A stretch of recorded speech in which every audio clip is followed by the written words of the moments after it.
Prime Minister Narendra Modi, US President Joe Biden and his allies, in fact, outlining the plan for a rail and shipping corridor that would connect India with the Middle East and ultimately the Europe. The project includes the United States of America, like you have seen the world leaders presenting it together. India, of course, Saudi Arabia, the United Arab Emirates, the European Union and other countries in the G20. And Biden also, along with the Indian Prime Minister Narendra Modi and the European Commission President Ursula von der Leyen, all of these people plan to announce this. They have, in fact, announced this project as part of the Partnership for Global Infrastructure Investment. Remember, this is one important announcement that's coming in from the G20 Summit Day 1 as part of the global partnership on the infrastructure investment. The rail and shipping corridor would be enabling greater trade among the countries, and this was also be including the energy products. It could also be one of the most ambitious counters to China's massive infrastructure program, through which it has sought to connect more of the world to that country's economy. And that also is one aspect of looking at it. Let me take this across to my colleague Anand Narsimhan, who is with us on the broadcast. Anand, this important announcement probably is one of the game-changing facets of the G20 summit this evening. Yes, it is. And look at what they're saying 2 years after the launch of the Partnership for Global Infrastructure and Investment with the President of the United States. 2 new large-scale projects are seeing light.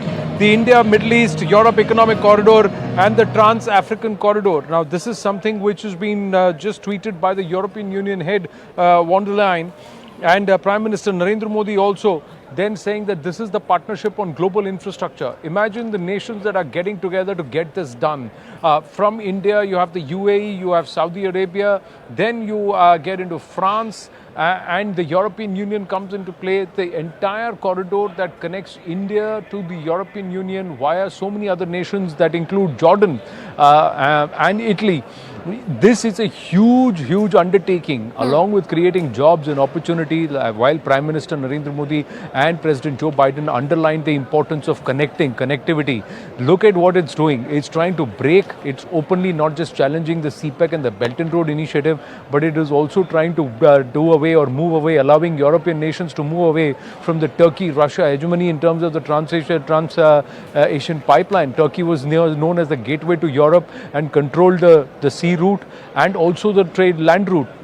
But now if there is an alternative that's being built with these nations all coming together, nobody fathomed that this would happen. Imagine, more importantly, what the statement made by Emmanuel Macron, not just announcing it, getting into the concrete nitty-gritties and getting it done.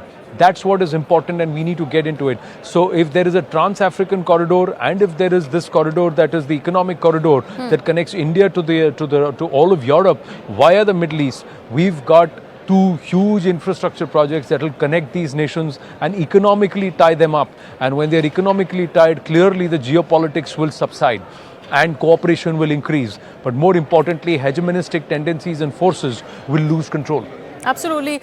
In fact, Anand, stay on with us. Zaka Jacob is also live with us on the broadcast. Zaka, an important communication that came out of it all. We're calling it the game-changing event of the G20 today on day 1. This is also slated to turn down those temperatures that are coming in from this turbulence and insecurity that emanates out of the Middle East. That's also one way to look at it. In fact, that was also, suggested in one of the statements that were released before the announcement of the project.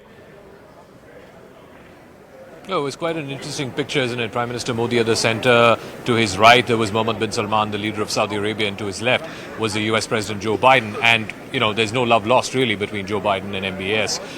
But I think the initiative is the important one. This economic corridor between India, the Middle East and Europe, it is a hugely significant one. 2 of the biggest economies in the Middle East, Saudi Arabia and UAE, are part of it.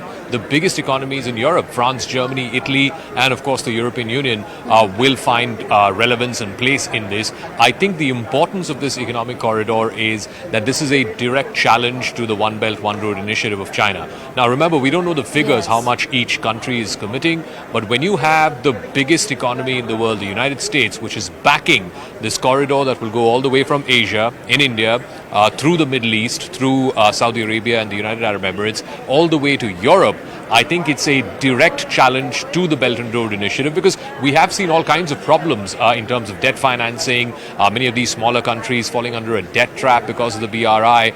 So a lot of those countries are looking, and they have been looking to the United States for a number of years now for financing these infrastructure projects. Now the US is bringing together India, the UAE, Saudi Arabia, and the major economies of Europe to bring this transnational corridor, this transnational economic corridor. Now, mind you, it's not going to be easy, because all of these countries will have to come together and pool in monies, because at the end of the day, building infrastructure is an expensive business. It's not a cheap business. China's BRI, by some estimates, is close to $1 trillion. But a lot of these smaller countries, whether it's in Africa, whether it's in Asia, even closer home in Sri Lanka, we've seen how this debt trap of China has really got a lot of these smaller countries stuck in this financial quagmire. So they are looking for a way out. So it's not just this corridor between Asia, the Middle East and Europe. There's also the Trans-Africa corridor. And we've seen the kind of investments China has made in Africa. Countries like Namibia have openly revolted against the debt trap induced by Chinese infrastructure projects there. So both of these combined, and I think now you get a better sense of why Xi Jinping decided to give this a skip, because clearly, you know, his signature initiative, you remember when he came to power in 2013, this was the first big announcement he made. The new Silk Road was how the Chinese had framed it. The Maritime Silk Road was announced in Indonesia. The land route was announced in Kazakhstan. This, after 10 years, exactly 10 years after the Belt and Road Initiative, now the West, its partners in Asia, its partners in the Middle East, are directly challenging China's sort of stranglehold or its vice-like grip over these infrastructure projects. They are saying, we're going to give you a more sustainable model of financial development. We're going to give you better infrastructure. There's also been criticism of Chinese projects for bad quality of its infrastructure. So the signaling also, and you heard President Biden say that, is that we're going to give you better quality infrastructure, and we're going to give you more sustainable financing to build that infrastructure. So I think, as important, I think the two big headlines that have come out of the New Delhi G20 summit are, one, the New Delhi Declaration, how they've managed to find consensual language, particularly on the Russia-Ukraine war, which was acceptable to everyone. And the second one, and perhaps in my view, an even bigger one than the joint declaration, was the fact that they've announced this massive economic corridor connecting Asia all the way to Western Europe. Thank you so much for that perspective, Anand. And I'll take my cue from there, in fact, Zaka, and I'll take my cue from there, Anand. Talking about the China question, on the one hand, we are looking at the joint declaration. On the other hand, this also will be bringing in the headline of further alienation of China. How does one juxtapose these two aspects when we look at this important announcement of this corridor?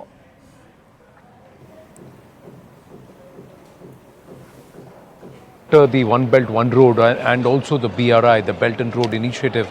But there, the big difference is it was one nation that was bankrolling it, and it was pushing nations into a debt trap diplomacy to force them into submission and to commit to whatever infrastructure they wanted or China wanted to fulfill its own hegemonistic needs. Here, it's a collaborative effort of strong economies. US, of course, cash-rich nations like the UAE, the entire group of the Emirati nations, and then you also have the Saudi Arabia. Strong, robust economy like India, which will soon be the third largest economy. So if you look at the overall grouping, then you have France and Germany, strong economies in Europe, Italy part of it. Jordan also has its own coffers. So each of these nations is usually able to participate and chip in, which becomes interesting and which becomes important. This is where perhaps this economic corridor initiative is different.